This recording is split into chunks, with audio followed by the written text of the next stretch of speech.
Driving പഠിക്കുന്ന സമയത്ത് വളരെ പ്രയാസപ്പെട്ടിരുന്നു. ഇതെങ്ങനെയാണ് പഠിച്ചെടുക്കുക എന്നൊക്കെ ഞാൻ ചിന്തിച്ചിരുന്നു. ഒരു സമയത്ത് കാറിൽ കയറുമ്പോൾ തന്നെ സീറ്റ് അഡ്ജസ്റ്റ് ചെയ്യുക, സീറ്റ് ബെൽറ്റ് ഇടുക, പിന്നെ മിറർ അഡ്ജസ്റ്റ് ചെയ്യുക, മിറർ നോക്കുക, അതേപോലെ സ്റ്റാരിങ് തിരിക്കുക, ബ്രേക്ക്, ക്ലച്ച്, ആക്സിലേറ്റർ, ഗിയർ, അങ്ങനെ ഓരോന്ന് പറഞ്ഞുകൊണ്ടും ആ പഠിപ്പിക്കുന്ന മാഷ് വല്ലാതെ പ്രഷർ ചെയ്തിരുന്നു. ആ സമയത്ത് ഞാൻ വിചാരിച്ചു ഇതെങ്ങനെയാണ് എല്ലാവരും ഓടിക്കുന്നത്. അത്രയ്ക്കും പ്രയാസം ഉണ്ടായിരുന്നു. ഒരു സമയത്ത് ഞാൻ വിചാരിച്ചത് ഇനി ഓടിക്കണ്ട, ഇത് നിർത്താം, ഡ്രൈവിംഗ് പഠിക്കണ്ട എന്നായിരുന്നു. പക്ഷേ കുറച്ച് കാലം കഴിഞ്ഞപ്പോൾ എല്ലാം വളരെ സിമ്പിളായിരുന്നു. എല്ലാം ഒരു ഓട്ടോമാറ്റിക്കലി ആയിട്ട് നടക്കുന്നുണ്ടായിരുന്നു. ഒരു പ്രശ്നവുമില്ല. പക്ഷെ ഇന്ന് ഡ്രൈവിംഗ് ചെയ്യുന്നുണ്ട്, അതിൻ്റെ ഇടയിൽ വേറെ പണിയെടുക്കുന്നുണ്ട്, അതേപോലെ മൊബൈൽ നോക്കുന്നുണ്ടാവും, ചിലപ്പം ബോർഡ് വായിക്കുന്നുണ്ടാവും. അങ്ങനെയുള്ള പല പണികൾ നമ്മൾ ഇന്ന് ഡ്രൈവിങ്ങിൻ്റെ ഇടയിൽ എടുക്കുന്നുണ്ട്. എന്താണ് ആ ആദ്യത്തിലും പിന്നീടും സംഭവിച്ചത്? ഇതേ സിറ്റുവേഷൻ തന്നെയല്ല നിങ്ങളും കടന്നു പോയത്?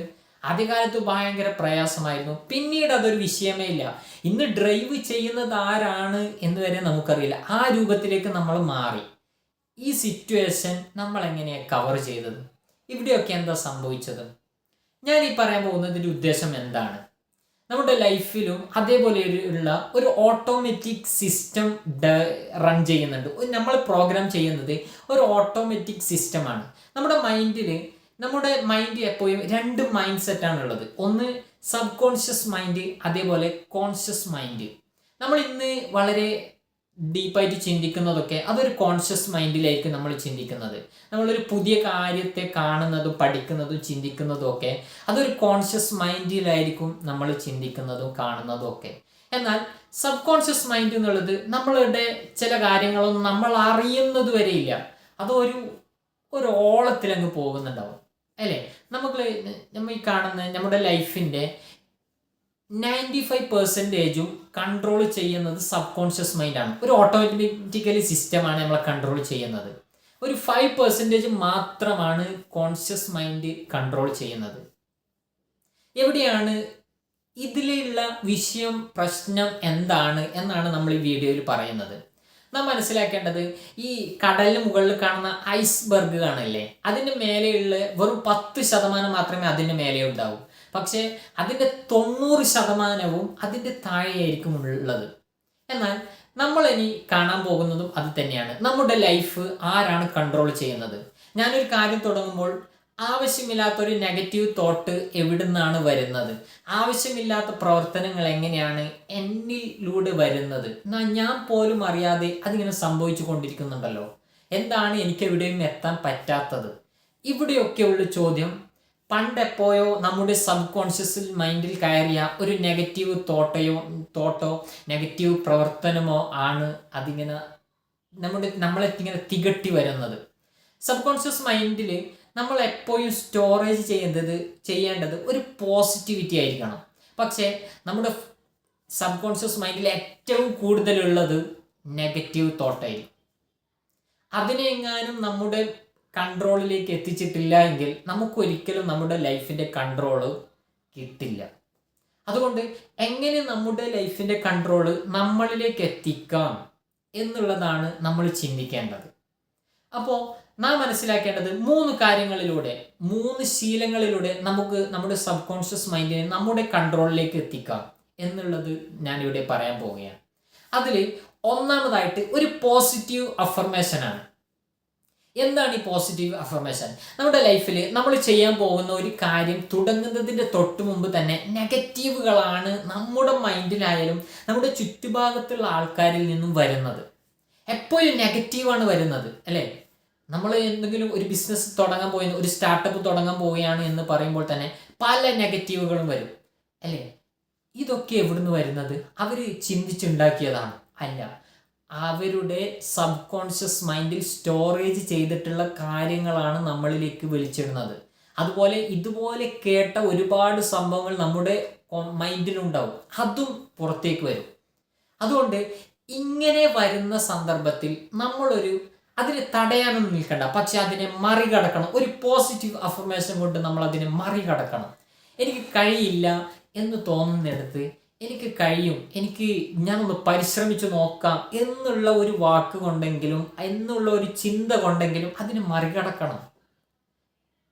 അവിടെയാണ് നമ്മുടെ വിജയം. നമ്മൾ ചിന്തിക്കുന്ന ഏത് കാര്യത്തിലും നെഗറ്റീവ് തോട്ട് വരും. അവിടെയൊക്കെ നമ്മൾ ഈ പോസിറ്റീവ് കൊണ്ട് മറികടക്കാൻ കഴിയണം. എങ്കിലേ നമുക്ക് നമ്മുടെ സബ് കോൺഷ്യസ് മൈൻഡിൻ്റെ കൺട്രോൾ നമ്മുടെ കയ്യിൽ കിട്ടും. രണ്ടാമതായിട്ട് വിഷ്വലൈസേഷൻ. നമ്മൾ ചെയ്യാൻ പോകുന്ന ഒരു കാര്യത്തിൽ വിജയിച്ചതായിട്ട്, നമ്മൾ ആ സക്സസ്സിൽ എത്തിയിട്ട് അത് അനുഭവിക്കുന്നതായിട്ട് വിഷ്വൽ ചെയ്യണം. ഈ സബ് കോൺഷ്യസ് മൈൻഡിന് ഒരു പ്രശ്നമുണ്ട്. അത് റിയൽ ആയിട്ടുള്ള കാര്യങ്ങളല്ല, യഥാർത്ഥ കാര്യങ്ങളല്ല എപ്പോഴും വിശ്വസിക്കുന്നത്. നമ്മൾ നൽകുന്ന നിർദ്ദേശങ്ങൾ എന്താണോ അതാണ് അദ്ദേഹം വിശ്വസിക്കുക. നമ്മൾ പറയും ഞാൻ അടിപൊളിയാണ് എന്ന് പറയുമ്പോൾ, ഞാൻ ഓക്കെയാണ്, ഞാൻ ഐ ക്യാൻ ഡു ഇറ്റ്, ഞാൻ അടിപൊളിയാണ്, ഞാൻ അമേസിങ് ആണ് എന്നൊക്കെ പറയുമ്പോൾ നമ്മളുടെ സബ് കോൺഷ്യസ് മൈൻഡ് വിശ്വസിക്കുന്നത് അതാണ്. ഞാൻ ഒന്നുമല്ല, ഞാനൊരു പൊട്ടനാണ്, എന്നെ കൊണ്ടൊന്നും ആവില്ല എന്നാണോ ചിന്തിക്കുന്നത്? സബ് കോൺഷ്യസ് മൈൻഡ് അങ്ങനെ വിശ്വസിക്കുകയും അതിനുള്ള നിർദ്ദേശങ്ങളായിരിക്കും നൽകുന്നതും. നമ്മൾ അങ്ങനെ ചിന്തിച്ചുകൊണ്ട് ഒരു കാര്യം തുടങ്ങാൻ പോകുമ്പോൾ തന്നെ ആ കാര്യമായിരിക്കും സബ് കോൺഷ്യസ് മൈൻഡ് ആദ്യം ഓർപ്പിക്കുന്നത്, എന്നെ കൊണ്ട് ആവില്ല എന്നുള്ളത്. പണ്ടെപ്പോൾ ഒരാൾ നമ്മളെക്കുറിച്ച് പറഞ്ഞിട്ടുണ്ടാവും നിന്നെ കൊണ്ട് കഴിയില്ല എന്നൊക്കെ, നീ പോട്ടനാണ് എന്നൊക്കെ പറഞ്ഞാൽ അത് നമ്മൾ മൈൻഡിൽ സ്റ്റോറേജ് ചെയ്ത് വെച്ചിട്ടുണ്ടാവും. നമ്മളൊരു കാര്യം ആഗ്രഹിക്കുമ്പോൾ, ചെയ്യാൻ ആഗ്രഹിക്കുമ്പോൾ, തീരുമാനിക്കുമ്പോൾ ആ കാര്യമായിരിക്കും ആദ്യം വരുന്നത്. അതുകൊണ്ട് നമ്മുടെ വിജയങ്ങളെ, നമ്മൾ ചെയ്യാൻ ആഗ്രഹിക്കുന്ന കാര്യത്തെ വിഷ്വലൈസേഷൻ ചെയ്യുക. അത് ഏറ്റവും പവർഫുള്ളായി, ഏറ്റവും അടിപൊളിയായിട്ട് നിങ്ങൾ കാണണം. മൂന്നാമതായിട്ട് 5 മിനിറ്റ് റൂൾ.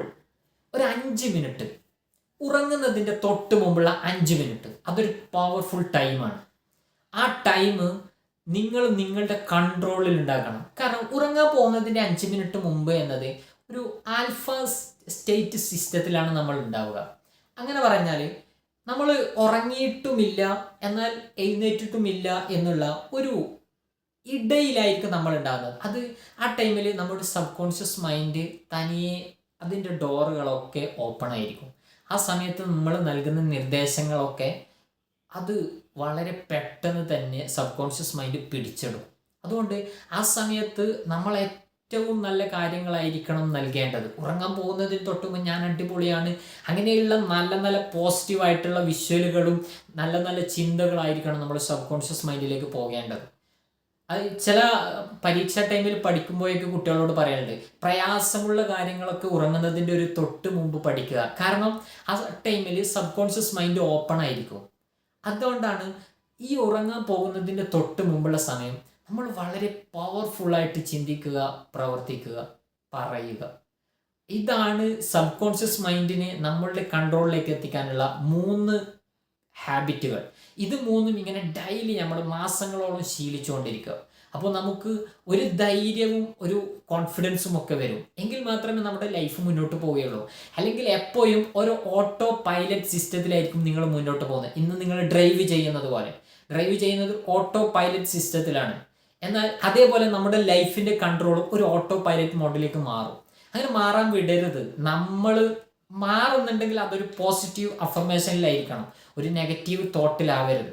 അതുകൊണ്ട് വളരെ കൃത്യമായിട്ട് സബ് കോൺഷ്യസ് മൈൻഡിനെ നിരീക്ഷിച്ച് അതിലേക്ക് നൽകേണ്ടത് എന്താണ് എന്ന് കൃത്യമായിട്ട് പരീക്ഷിച്ച് ക്ലാരിറ്റിയോടുകൂടെ സബ് കോൺഷ്യസ് മൈൻഡിനെ നമ്മുടെ കൺട്രോളിലേക്ക് കൊണ്ടുവരിക.